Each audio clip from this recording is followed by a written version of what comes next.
So it's 7:20. I'd like to welcome everyone to the Glens Common Council meeting for Tuesday, November 24th, 2020. And to start off this evening, we have a public hearing on a local law, vacant homes.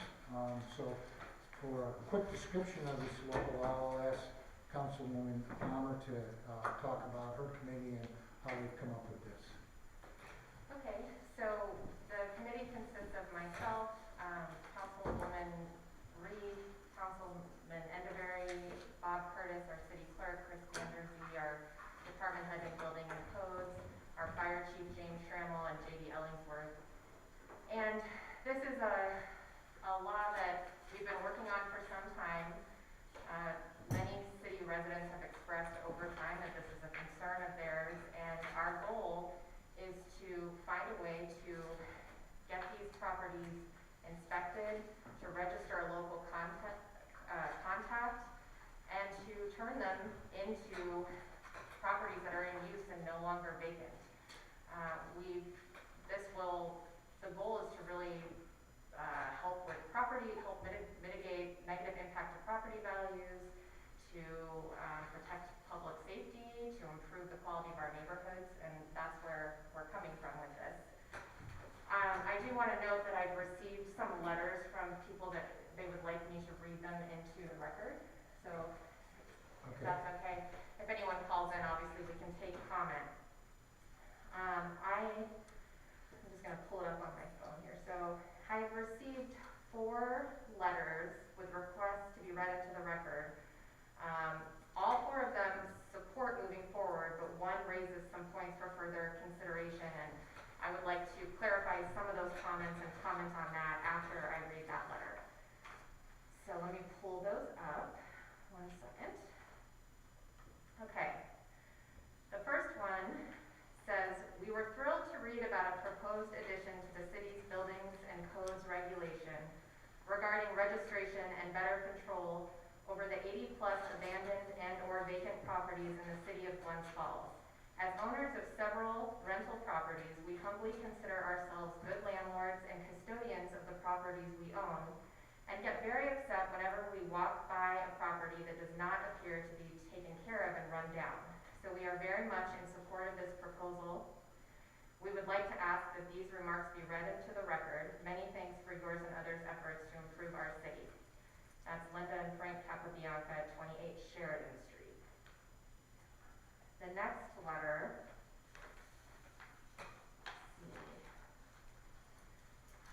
it says, "Please read the following comments into the record. As a Glens Falls resident, homeowner, business owner, and downtown property owner, I support the city's effort to enact local law number 6/2020 in order to encourage property owners of vacant properties to put them back into active use and to provide an enforcement mechanism when they fail to do so. Long-term vacant and neglected properties can pose a direct hazard to the community, reduce surrounding property values, and generally diminish the quality and character of the city. A perfect example is the house at 23 Coolidge, opposite my home, which has remained vacant and deteriorating for approximately 5 years. Originally left unoccupied after the death of its former owner in 2015, it then sat vacant through an extended foreclosure period until being purchased in 2018 by an out-of-town buyer. The new owner has since made no serious attempt to renovate or occupy the house, instead leaving the house vacant and deteriorating in the middle of an otherwise thriving family neighborhood. Thank you for your efforts to address this and other similar instances throughout the city of Glens Falls." This is from George Green, 26 Coolidge Avenue. Okay. All right. This is a long one. "On behalf of the Southern Adirondack Realtors, SAR, Government Affairs Committee, I am writing to you regarding proposed local law 6 of 2020, which addresses vacant buildings in the city of Glens Falls. Thanks. It's easier. We would request that these comments be included in the official public record as part of the public hearing scheduled to be held on Tuesday, November 24th, 2020. Our association was grateful that Councilwoman Palmer reached out to our committee back in the summer to help address this issue. We were pleased to provide our perspective then, and we believe that this is something that the city should be addressing. We used resources at our disposal to help gather feedback from residents in Glens Falls on how they feel vacant buildings are impacting their neighborhoods. We hope that the city found that information useful. While we support the idea of a vacant building registry, we have several concerns with the current proposal that we hope will be addressed before the council votes on the law. Some of our specific concerns include the requirement to register with the code enforcement officer 30 days after the building becomes vacant is an aggressive timeline that we fear will not be able to be met by most property owners. Many landlords will be taking that time to try and find a tenant and should not have to worry about registration requirements. The city should consider allowing more time for property owners to satisfy the registration requirements and the vacant building plan. We believe that the proposal should be amended to allow for a waiving of fees if the landlord is actively marketing the property for lease. Currently, the proposal allows for waiving of fees if the property is being marketed for sale only. We believe it should be for sale and or lease. We believe that the imposition of a fine of $1,000 for non-compliance may not be strong enough. While most, if not all, of the city's landlords will comply and not have to worry about a fine, there will be absentee landlords who don't care and will see a $1,000 fine and not blink an eye. Additionally, if the property is owned by a bank, the bank is not likely to worry too much about a $1,000 fine. We suggest an escalating fine schedule to be included that clearly shows the cumulative cost over a period of time, e.g. every week or every month, that the property owners will be additionally fined if they continue to be in non-compliance with the law. We see the standard enabling language in the draft, but if the goal is to encourage compliance, it may be better to make the escalating penalty perfectly clear as a motivator. We also have concerns with the requirements of Section 2064C1D, which establishes a reasonable price for the property at a maximum of 125% of the assessed value. Current market values are not always consistent with assessed values, which are necessarily predicated upon the valuation date of July 1st of the prior year. Furthermore, it's my understanding that a citywide revaluation has been put on hold due to the budgetary constraints stemming from COVID-19. Over the long term, it is difficult to predict if the equalization rate will approximate 100% due to rapid changes in market values that are possible. 2020 is case in point. Once all the data is collected, we will likely see a sharp increase in market values within the city, and similar events may occur in the future. It is fair for the city to put a cap on what an owner can reasonably market their property. Is it fair for the city to put a cap on what an owner can reasonably market their property for based on assessed values? We realize that this subsection relates only to the imposition of registration fees. However, we are concerned that the optics may have a negative effect on the perceptions of value within the city and could be utilized in unintentional ways during property sale negotiations. We hope you give proper consideration to the definition and perhaps consider to change it to fair market value instead of full value assessment, since the fair market value is referenced at the end of that sentence. We have a technical concern on the use of realtor in the draft, since not all real estate licenses are members of the National Association of Realtors, which is a voluntary membership organization. In Section 2064C1, we would suggest changing the word realtor to licensed real estate broker. As I stated above, our association supports the city's efforts to address vacant buildings, and we thank Councilwoman Palmer for bringing this local law forward. We would request that the city accept the input offered from the public at the public hearing and keep the public hearing open as you table this law for further discussion and modification to address the concerns that we have outlined. We would be more than happy to meet as a committee with you or your representatives tasked with drafting the law to discuss the issues that we have outlined here. Thank you very much. Michael Borges, Chair, SAR Government Affairs Committee. And I'm going to comment on a few of those things, but looks like we have a call coming in. Common Council public hearing. Hello? Hi, this is Bourne. I'm calling in for the 7:30 meeting. Maureen. Couple more minutes, Maureen will be with you. You want me to call back or just hold? Call back. Call back. Okay. Yep, Yeah, thanks. okay. Okay. And then another one came in just a little bit ago. Is that the one I just a few minutes ago? Okay. Hello all, I had hoped to attend tonight's meeting, but I won't be able. I would like this email to be read aloud tonight if at all possible.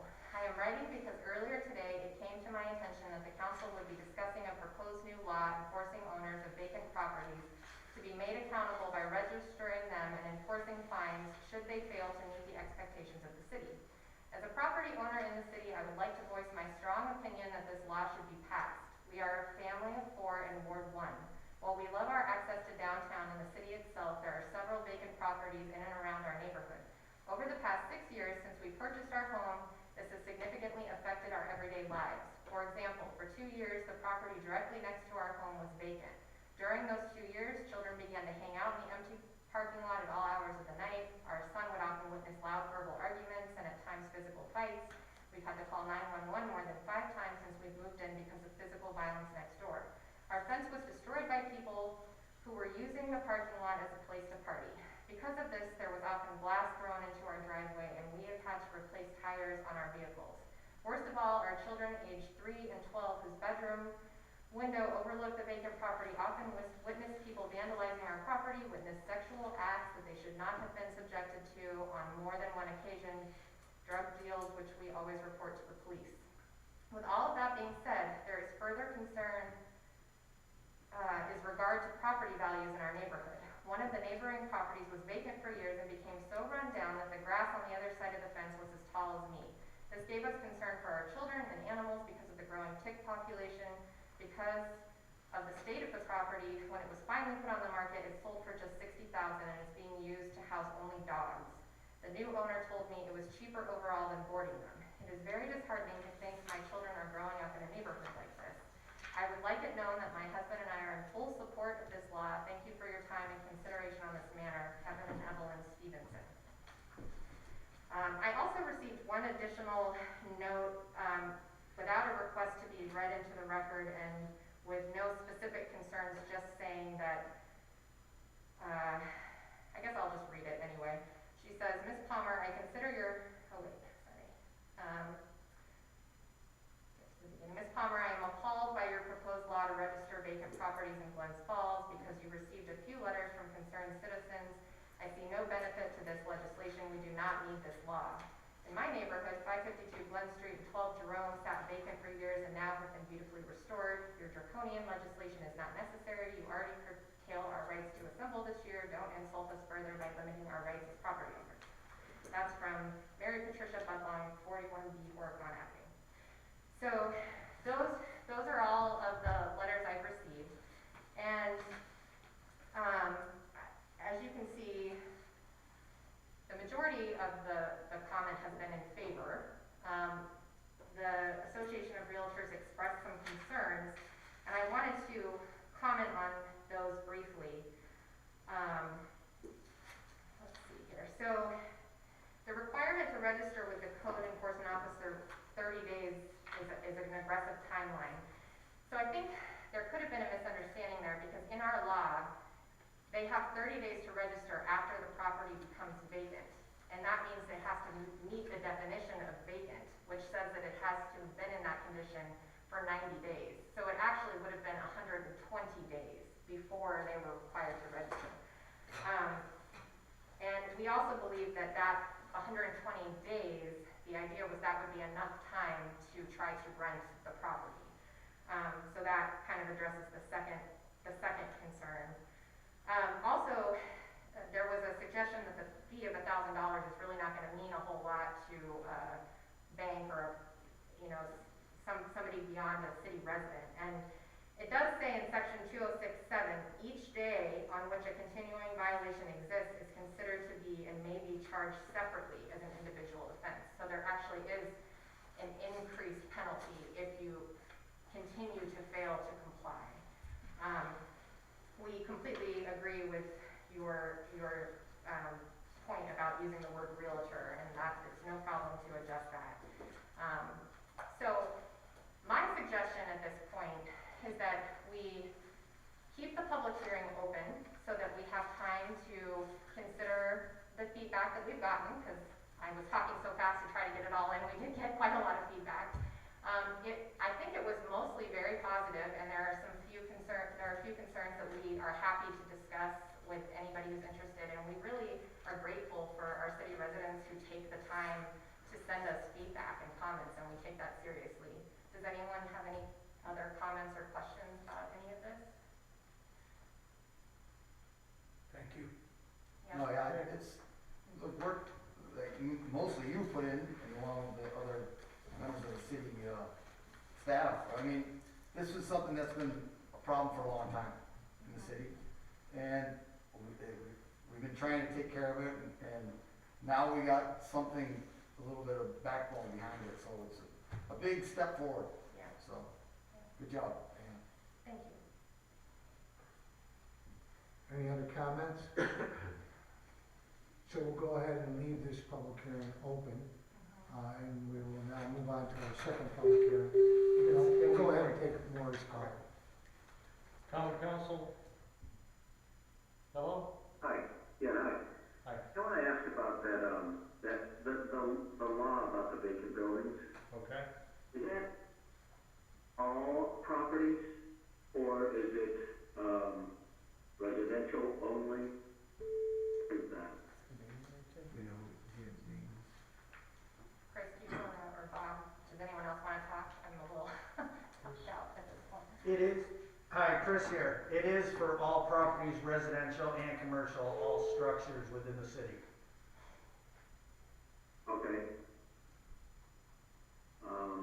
So if someone, it's just a matter of having it registered, so you require it registered if it's like basically 120 days to be punished. Right, we require registration, a local contact for someone in case there were, was an Issues. issue with vandalizing or any number of issues. And then a plan for, in 365 days, how will this be turned into a property that's in use and no longer in this vacant status? Does that answer your question? Okay. Yeah, I think it's a bit onerous on a commercial property. It's not the same as a residential property. And I think it's a bit much. Because buildings like that they could be vacant for a while.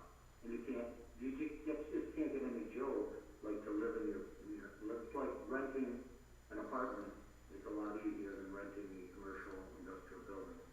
So, I think this also goes what do you though. think about that? Sorry, I think this also goes to what the definition of vacant is. It's not just a property that doesn't have someone occupying it. It has to meet several other criteria that are listed in the law, which you can easily look them up online. It's difficult understanding what you're saying. If someone closer to the microphone say what I'm saying. There's a lot of criteria into the law, what the definition of vacant is and unoccupied to get to that point. And just because it's vacant, or once you become vacant, there's proceedings, setups, or whatever to register, and not loopholes, whatever is the word I'm looking for, but there are different scenarios that we try to address each one to allow you. We understand right now there's commercial spaces downtown. There's a lot of vacancy there, so we try to address that with contingencies in there. The object of the law, if you're maintaining the building and trying to rent out a building, we're not looking to penalize you for trying to rent your building. It's about people who've actually abandoned buildings. Right. Abandoned versus just vacant. That's right.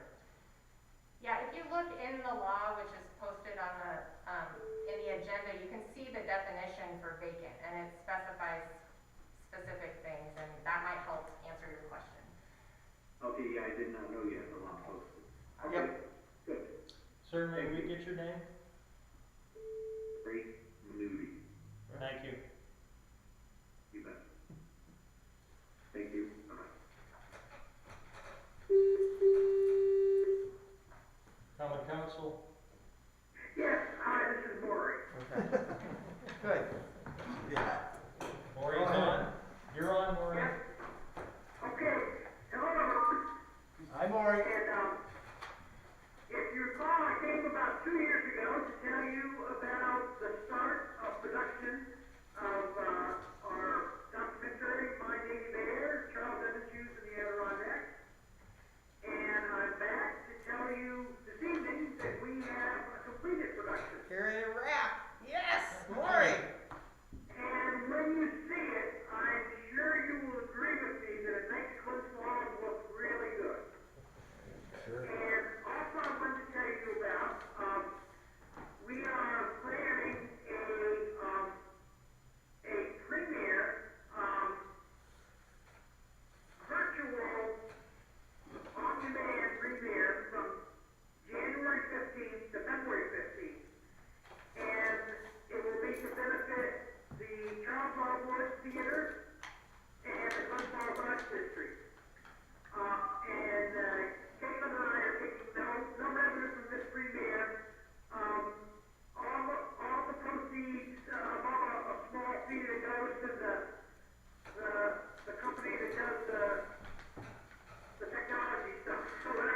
for a couple of reasons. One reason is that this is not our story. It is the community story, and we are the storytellers. And the appreciation of being able to tell that story, we wanted to give back to the community. The second reason is, as you're well aware, that with COVID-19, the Wood Theater has not been able to house performances, and so they really need a financial boost at this point. The third reason is that Caitlin and I both believe very strongly in the arts district, and we want to supplement what the city has been able to do to get that started with your downtown revitalization initiative. And the fourth reason is that we recognize that as we have gone out for grants and business sponsorships for this project, that we have in a sense been competing with other arts organizations. So this is our way of, you might say, reciprocating for that.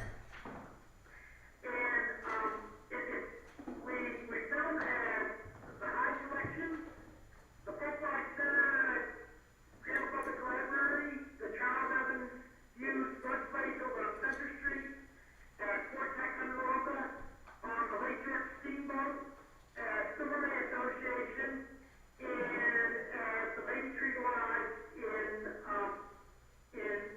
Upper Center. And we feel that as this documentary makes its way around the country, and that not only is it a travel back in history, so to speak, but it's also a travel through contemporary geography and the places that Hughes was connected with. When we were filming on the Lake George Steamboat, we initially wanted to get some footage of Cannon Point from the water where Hughes' estate was summer, and get some footage of the lake. And as we were traveling around the shore, I kept pointing out, oh, Hughes was here, Hughes was here, Hughes was there. And as I was getting off the boat, I turned to Caitlin and I said, I have the angle for the Lake George segment. And so that segment is told through the perspective of a tour on the steamboat. And we want to thank our sponsors who made this possible. And if you see any of these folks, be sure to tell them thank you. Being Communications, JMZ Architects and Planners, Adirondack Chip Carving, Glenn and Carol Pearsall Foundation for the Adirondack, the Tuba Family Foundation, and the Tuba Family Foundation, a portion of their grant went to hire Ray Avenue, who you probably know from Glens Hospital, but he's also a local musician. He composed and wrote original theme music and then recorded it at his son's main studio with a couple of backup musicians from the McCrells. And we're so blessed to have this because it makes it kind of unique and individual as opposed to just using generic music. The Glens Foundation and the Warren County Bar Foundation.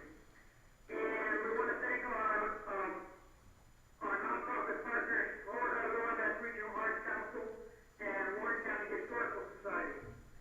And take any questions that anyone might have. How do you get tickets for the premiere, Maury?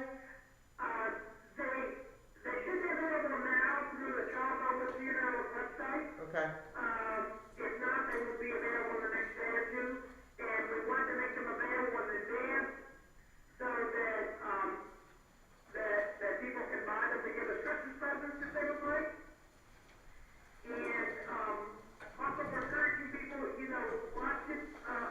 It'll be up there for a month, January 15th, February 15th. So people watch it early and then go on their Facebook or their Twitter or whatever, or the coffee shop or whatever.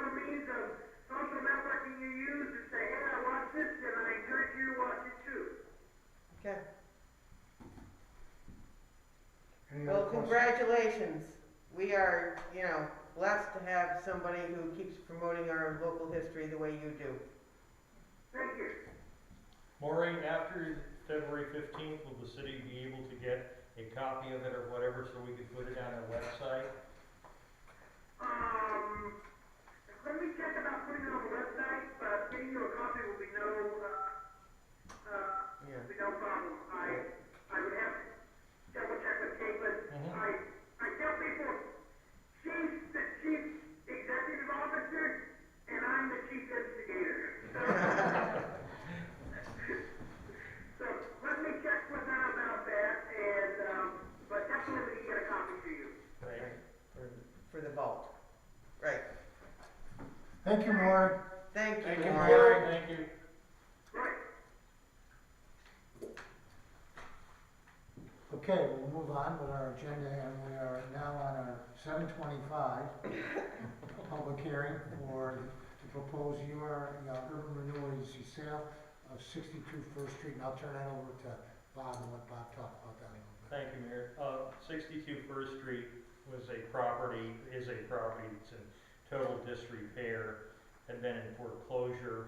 The city originally, we got 3 people of interest that looked at the property. One person just walked away from it so bad.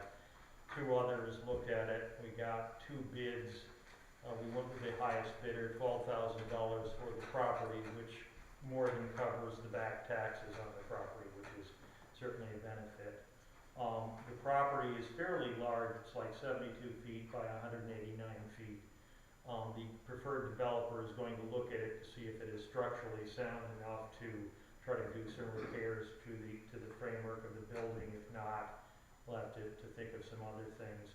But the good thing about this proposal was that Bride Brand LLC, John LaRocca, is going to clean up the entire property outside and refurbish inside. And that's something that he was taking on, so the city didn't have to go in there, clear out all the brush, the bad trees, and all that was a mess.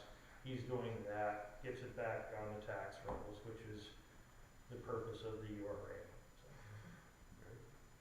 So I think we're fortunate to have Mr. LaRocca come in and do that. Chris will tell you he's had that on our list of properties that are in violation for a number of years, and so this is a win-win. Jim Clark has texted in, wants us to know he's supportive of the sale. It is his ward. Yeah, I figured he would be. We took him by and showed it to him. He was excited about it. Right. Any other comments on that? Okay, well, I'll go ahead and close that public hearing, and we'll move on to our regular agenda, and we'll start out with pledge of allegiance, and Mr. Campanella. I pledge allegiance to the flag of the United States of America and to the republic for which it stands, one nation, under God, indivisible, with liberty and justice for all.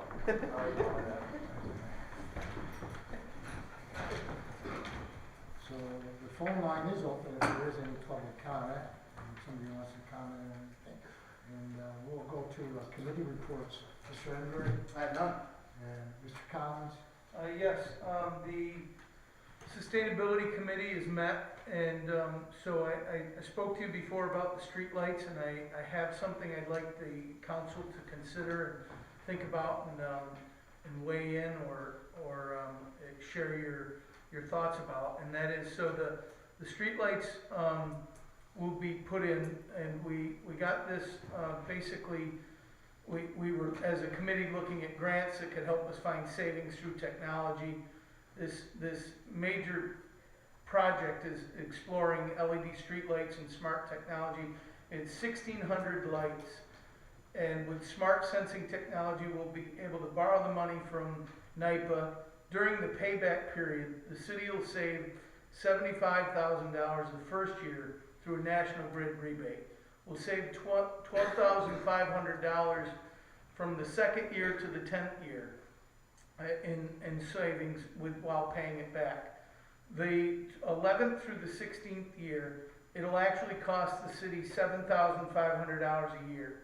And then from the 16th year, when the debt's finally paid off, we'll save $225,000 a year from where 16 to about 25 to 30 years, depending on the length of the life of the LED streetlights. They honestly don't know how long. Some estimates are 25, some are 30 years.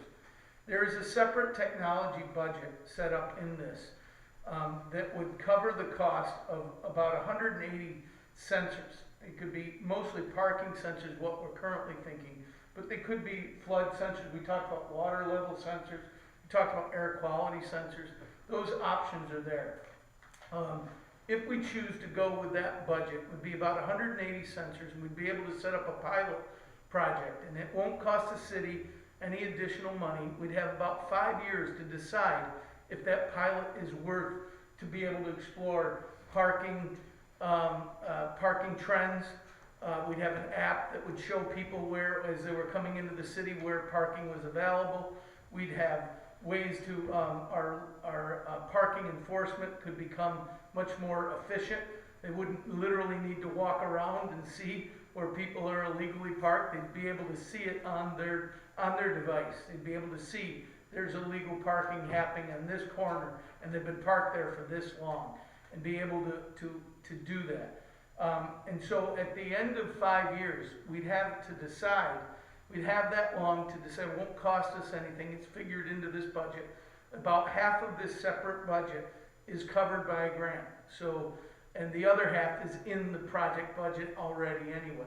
We'd have 5 years to decide whether we want to then charge for parking or whatever. It would be about $17,000 to $18,000 is what the technology, the having those data come to us and processing that data would cost. And we then could decide, or well, whoever the common council is at that time in 5 years from now, would decide whether they'd like to continue that, whether they'd like to pay that and not they could pay the $18,000 and not charge for parking, but know more about their parking, their air quality, their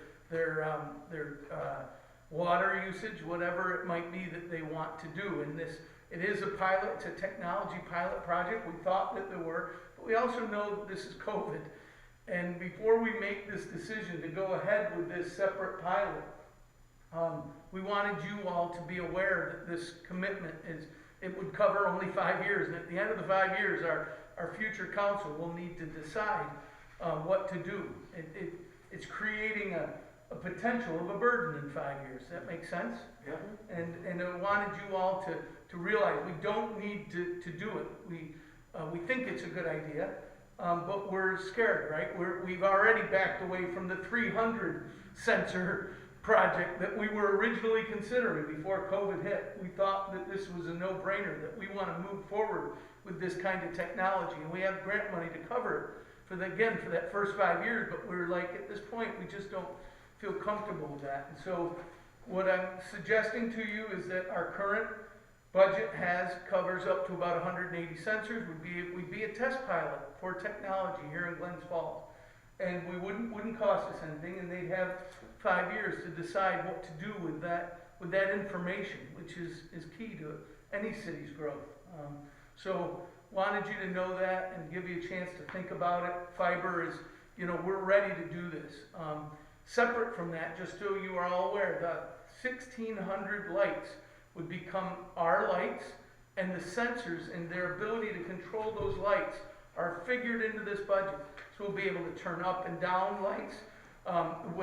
When National Grid in a couple of years starts to charge lights by individual usage, City of Glens Falls will be in a fantastic position to be able to take advantage of that savings. Right now, nobody can take advantage because you get charged for a whole bunch of lights, right? It's not about individual usage.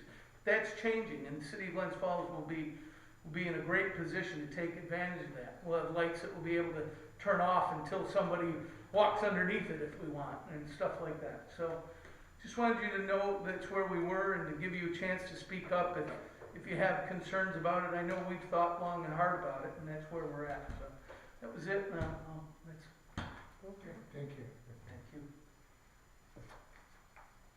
Ms. Reed, any committee report? No. Mr. Campbell? No report. Ms. Palmer?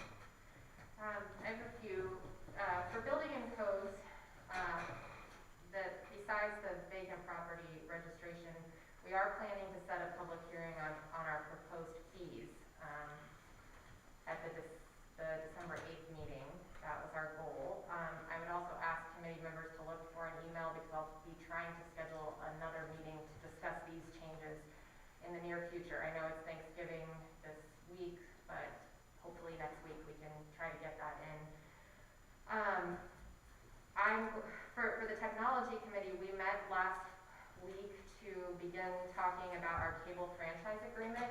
At this point, we really need to do a needs assessment to get a sense of what in the city we would like to ask for and negotiate as we consider renegotiating this contract. So if anyone has input, please send it our way. We have reached out to StoreTech to see if they can assist us in that process, and any comments from the public would be helpful as well. And then I'm going to report on the police reform committee because Jim Clark wasn't able to attend, and I'm also on that committee. We met as well last week, and we focused on two issues: what is the grievance and complaint process, and also civilian oversight. And we talked about the Board of Public Safety. We talked about the need to make sure that information is available for the public so that they know kind of how these basic functions work, that there is a Board of Public Safety, this is what they do, this is what happens if someone makes a complaint, etc. That might be well known to some people, but the average person might not understand how all that works. So we talked about the need to maybe put some of that information out there. We talked about potentially having a community liaison designated, not necessarily hiring a new person, but giving people we already have in the police department that role, so that they would do things like attend meetings, like at maybe a ward meeting or at the senior center or at the NAACP or any number of things, and they can make connections with the public, and they can also be a source of information and people can go to them. These are all ideas at this point. We talked about mental health and the LEAD program, which we've already kind of reported on in these meetings, so I'm not going to go into detail about what each one of those things are, but we did talk at length about that, about the need to address mental health and the value of having a social worker who could address mental health issues that arise frequently when the police are dealing with the public. I would like to note that this meeting, it took place at the Pool Insuring Arena in Heritage Hall. It was recorded, and we plan to record the meetings, and they will be uploaded the following day to YouTube. If people would like to comment, they can comment using the police contact page. There is a line that says send a email to the department, and if they put police reform in the subject line, they'll record and keep track of all those comments. And I'd also like to point out that on the police website, on their Facebook page, and also on the city website under our community, there is information from all of our meetings, including agendas, PowerPoint presentations that were shown, some correspondence back and forth on ideas, and minutes from the meetings. And we had a robust discussion, as we always do, with that group. It's a diverse group with lots of different ideas, and we will be meeting. We've set 2 additional meetings, which I should have written down, but we will be meeting again shortly. I apologize. Let me see.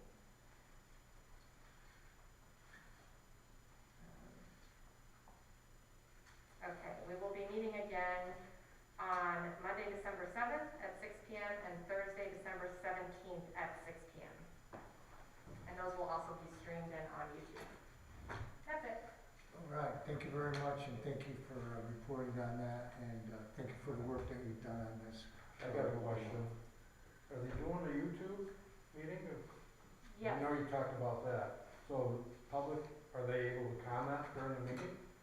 Well, we are recording the meetings, and the meetings are being uploaded the following day to YouTube. I think that there might have been an internet connectivity issue with the live streaming the last time at Heritage Hall. But we are making the public comment available in the sense that the police are recording the comments that come in if people use that contact form, and they'll give them to the committee, and we can discuss them openly in the recorded meetings. Thank you. Yep. Great, thank you. I'm not sure if this is a correction, but Jim says the 7th and the 17th. I don't know what you reported, so I just thought I'd better read that out loud. He She was, did. yeah, he was probably just Later, getting it he- faster right, than I exactly, could find it. exactly. Yeah. Thank you, Jim. Okay, so now we'll move on to our agenda, and first thing we have is the voice vote, and that's a resolution approving the minutes of the November 10th, 2020 meeting with Glens Common Council. So moved. Second. All in favor? Aye. Under roll call vote, is there any of these resolutions you'd like to pull for discussion? Under roll call vote, resolution number 3 is a resolution proposing the water and sewer fund budgets, rates and fees and charges for 2021, and setting a public hearing on said budget rates, fees and charges for 7:20 p.m. Tuesday, December 8th, 2020, and authorizing the city clerk to make public notice thereof. 4 is a resolution authorizing control to increase general fund revenue line A009999-2680A, insurance recovered by $500, and increase general fund expense line A23120-4423, police motor vehicle repair by $500. Resolution 5 is authorizing control to decrease general fund expense line A119990-9,000 contingency by $31,500, increase general fund expense line A11420-4483 legal services by $31,500. 6 is a resolution authorizing control to decrease general fund expense line A67021-4487 other professional services by $1,000, increase general fund expense line A67020-4374 electrical supplies by $1,000 to facilitate repairs of the Coles Woods Ski Trail lighting system. 7 is a resolution awarding bid number CGF 20-12 fire station boiler repair to BPI Mechanical Service Incorporated, 95 Hudson River Road, Waterford, New York, in amount of $45,009. 8 is a resolution authorizing agreement with Standard Medical Services in Queensbury for required blood testing and gun trials transit. 9 is a resolution approving community development rehabilitation application number 2019-16-001 in amount not to exceed $30,000. 10 is a resolution approving community development rehabilitation application number 2019-16-002 in amount not to exceed $25,750. 11 is a resolution adopting a minor budget amendment to the City of Glens Entitlement Community Development Block Grant CDBG program to transfer unobligated nonprofit public service funding to a eligible nonprofit public service agency to provide funding to support the distribution of food and supplies to low and moderate income families through an existing school district backpack program. 12 is a resolution approving City of Glens community development annual payments of $1,501.28. 13 is a resolution adopting local law number 6-2020, a local law to create a new chapter, Chapter 206, vacant buildings in the Code of City of Glens to identify and register all vacant buildings, impose other responsibility, and establish fees for registration and inspection. Oh, yes. Yeah, we're gonna pull that. We're gonna pull that. Yeah. Okay, so 13 we're not going to do. Yeah. As I was reading that, and I was thinking that myself. 14 is a resolution approving the contract of sale of 62 First Street by and between the Glens Falls Urban Renewal Agency and Brand LLC, and approving the sale thereof and the deed of conveyance. 15 is a resolution approving an encroachment permit as approved by Mayor Hall on November 13th, 2020 for City Code 189-19B, subject to review by the Common Council. Replacement of a moving pod in the city parking space on West Avenue in front of the Mill Apartments for Dense Sunzalong Saturday, November 28th through Monday, November 30th, 2020. The 16th is a resolution approving the warrant. Is there a motion? So moved. Second. Oh, I'm sorry, I gotta do roll call vote. Councilwoman Reed, Yes. Councilman Campanelli, Yes. Councilman Collins, Yes. Councilwoman Connor, Yes. Councilman Enderry. Yes. Okay, motion approved. And we move on to old business. Mr. I guess it's old business. At our budget meetings, I found out I had money in for the ward for improvements and made a quick list of some things, and I just want to thank Carrie, DPW, and all the guys at Mower. But they've already been on some of my sidewalks, and if the weather holds out, I think they might get a couple more in, but I don't know how far they can go. So All right, great, I got some neighbors with some nice sidewalks now. excellent, great.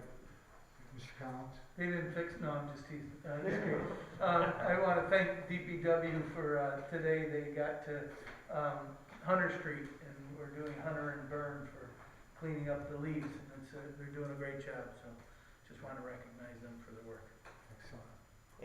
And in honor of Councilman Clark, I would like to say that in watching the DPW clean up leaves in the 3rd Ward, I then watched several households bring out their leaves the afternoon after the trucks have been through. And I would remind people that, you know, we are a small city with a limited staff, and that snow is coming.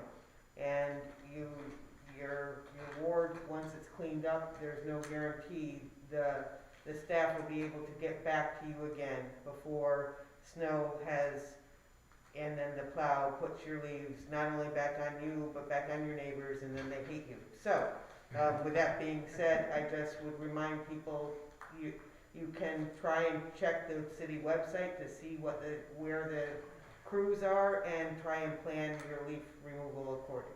Jane, I want to piggyback on that. I've actually had people from the 3rd Ward come to me and say, are they coming around the 3rd Ward again? And they're not.